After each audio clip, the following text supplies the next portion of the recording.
ये सोचकर उसने अपनी तलवार निकाली और धीरे धीरे नाग और नागिन के पास गया।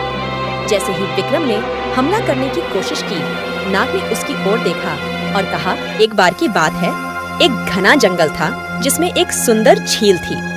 उस झील के किनारे एक विशाल पीपल का पेड़ खड़ा था। इस पेड़ के नीचे एक गुप्त गुफा थी जहाँ एक अनोखा इच्छाधारी नाग और उसकी इच्छाधारी नागिन रहते थे। हर पूर्णिमा की रात इच्छाधारी नाग और नागिन अपने असली रूप में आकर झील के पास नृत्य करते थे। उनकी कहानियां जंगल के हर कोने में फैली हुई थीं। एक दिन उस राज्य का युवा राजकुमार विक्रम शिकार के लिए जंगल में आया। शिकार करते करते वह झील के पास पहुंच गया। उसने झील के किनारे इच्छाधारी नाग और नागिन को नृत्य करते हुए देखा। विक्रम मंत्रमुग्ध हो गया। विक्रम ने सोचा, अगर मैं इन्हें पकड़ लूं तो राज्य में मेरी बहुत प्रशंसा होगी। इन्हें पकड़ने की कोशिश करना चाहिए।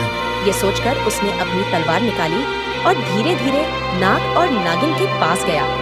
जैसे ही विक्रम ने हमला करने की कोशिश की, नाग ने उसकी ओर देखा और कहा, हे राजकुमार, रुको, बहुत खुशी हुई कि आप इस जंगल में आए हो। आपका दर्शन पाकर हम धन्य हुए। आप हमें मारोगे तो आपकी जीवन में कभी खुशी नहीं आएगी। विक्रम ठिठक गया। नागिन ने भी कहा, राजकुमार, हम केवल शांति और प्रेम में विश्वास करते हैं। अगर तुम हमारी मदद करोगे तो हम तुम्हें ऐसा रहस्य बताएंगे जिससे तुम्हारा जीवन बदल जाएगा। विक्रम को उनकी बातों में सच्चाई नजर आई। उसने तलवार नीचे रख दी और पूछा, मैं तुम्हारी कैसी मदद कर सकता हूँ, जल्दी बताओ। नाग ने बताया, झील के उस पार एक दुष्ट राक्षस रहता है। वह हर पूर्णिमा की रात हमें पकड़ने की कोशिश करता है। अगर तुम उसे हराने में हमारी मदद करोगे तो हम तुम्हें अमूल्य खजाना देंगे। विक्रम ने साहस जुटाकर कहा, मैं अवश्य तुम लोगों की मदद करूंगा। अगली पूर्णिमा की रात विक्रम नाग और नागिन के साथ मिलकर राक्षस का सामना करने के लिए तैयार हुआ। राक्षस बहुत शक्तिशाली था, लेकिन विक्रम ने अपनी बुद्धिमानी और साहस से उसे परास्त कर दिया। हे राजकुमार, तुमने राक्षस को परास्त किया है। तुम्हारी ये एहसान हम कभी नहीं भूलेंगे। नाग और नागिन ने विक्रम को धन्यवाद दिया और उसे गुफा में ले गए। वहाँ उन्होंने एक चमकदार रत्न निकाला और कहा, तुम इनाम के हकदार बन गए हो, इसलिए हमारे तरफ से लो।